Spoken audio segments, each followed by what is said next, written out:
everybody. I've got Vaughn Paisley here from Carib Capital, who provides lending options all over the Caribbean and helped many people in Turks and Caicos with their beach home financing. Welcome, Vaughn. Thanks for having me. Great, great. Well, Vaughn, maybe do a quick introduction of yourself. Okay. As you mentioned, I'm Vaughn Paisley from Carib Capital. Our company specializes in financing mostly vacation properties in Turks and Caicos and around the Caribbean. We facilitate loans through generally private lending sources, although we also work with some of the banks and some private capital out of the U.S. Okay, great, great. Now, you've actually helped us, and we've talked about a few different clients that are looking to finance. Can you give me some examples of who that might be? Not specific names, obviously, but what their intentions are and what they're looking for. Yeah, so there isn't one simple answer for this. I think if you can imagine a scenario, I've likely seen it, but I would say there's probably three different scenarios that we see. The first being people who come down, love it, and they don't necessarily have all the funds that they need to buy it outright, so they'll come to us for financing. Secondly, we have people who have the capital to buy, but they just decide that they don't want to put that much money on the island at any particular point. They'd like to leave some capital back in the U.S. or Canada, so they'll finance part of the home with us. And lastly, we see this a lot. It's people who maybe have something coming up, sale of a business or sale of another property or something, and they need the money for a specific length of time. So it's more of a short-term type situation, and they plan to pay the loan off in a specific amount of time. And a lot of people really, and I guess this goes back to the second option, they will invest part of the money into the home. And they realize that the investment itself will pay the mortgage off, so they can leave their money back in Canada or the U.S. and leave in whatever they have vested there. So it's a bit of a win-win. Yeah, well, the last three homes that we've designed and built for here on the island all have wanted rental income from that. So we've designed homes that they can stay in and rent from, and they use that income obviously to make some mortgage payments. When you're talking to lenders and when you're working with lenders, what sort of income do they look for? Are they taking into account the income that's generated from the home, or is it their personal income or business income? Yeah, so generally the financing that we do, and it's a large percentage of what we do, so it's really the only lending I'm going to talk about today, would be the private lenders. And those lending sources generally tend to be what we call equity-based lenders. So they're not too concerned with your income back at home. Obviously, they want to know that you can afford to make the payment, so they will look at an application, but there's no verification of income. If you're buying an investment property on the island, they don't need to verify that income. Everybody that we work with has a fairly good idea of kind of income can be generated from certain property types. So it's something, again, that we don't verify, but we just accept the fact that you will have rental income and you would be able to make the payments from that income. Okay, great. And with these private lenders that you work with, what sort of terms generally are you seeing?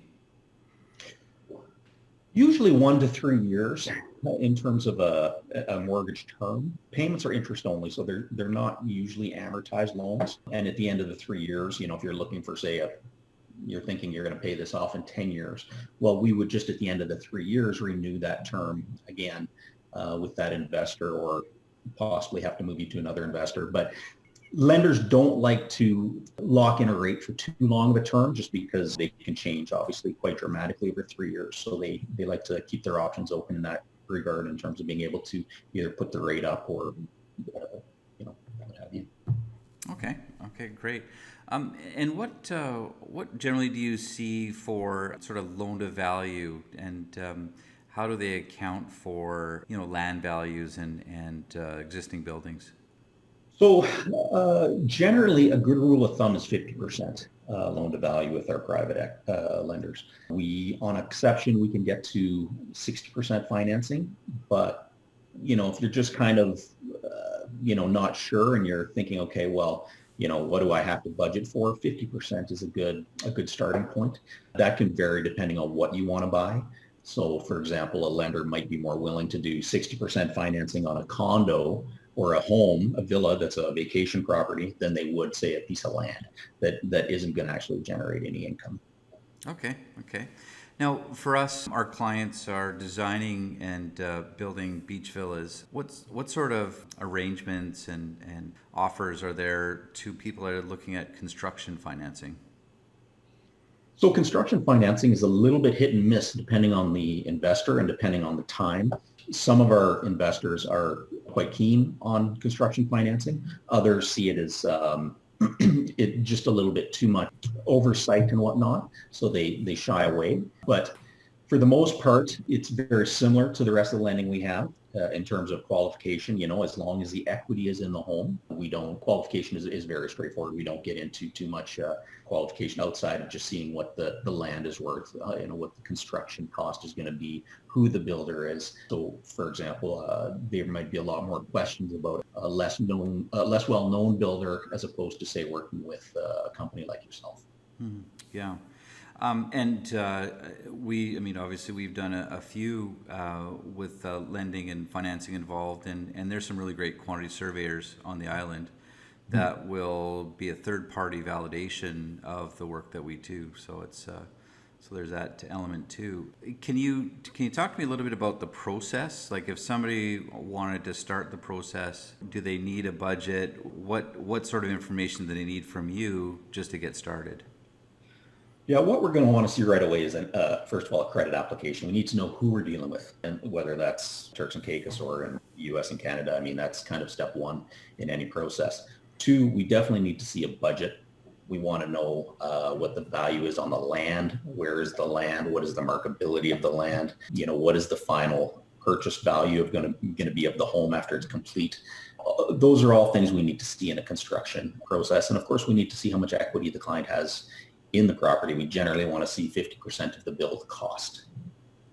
Okay, good. And as far as the process, what's the timing? How long does it take to get from filling out an application to getting started on the build? Not long. If the client came to us with the actual documentation that we needed, we could have something within a week, aside from an appraisal. If that's required off the get-go, that can take some time, but those are things that are a little bit out of our control. Yeah, the actual approval doesn't take long. Like I said, we're not dealing with banks for the most part. Banks can take months, as you know, for something like this. The private lenders we work with, they can look at it very quickly and say, yeah, this is being built by so-and-so. We know their stuff. We know that land is, in a very good location. Looking at the application, the client looks good. And again, we don't do any income verification, credit checks, anything like that. So underwriting is fairly quick. Okay, perfect. Well, good. Well, I think that's it. Vaughn, I really appreciate your time, and stay safe and stay well. You as well. Thanks. I appreciate it. Thanks. Hi, thanks for listening. If you like our videos, feel free to subscribe and click on that notification button so you don't miss any more. And if you like it, give a thumbs up. And if you have any questions or comments, feel free to put your comment below and we'll engage and interact with you. Happy to. Also, if you're looking at actually building your beach haven in Turks and Caicos, we have a free resource called a Project Planning Guide. So download it at the link below. Thanks again. Take care.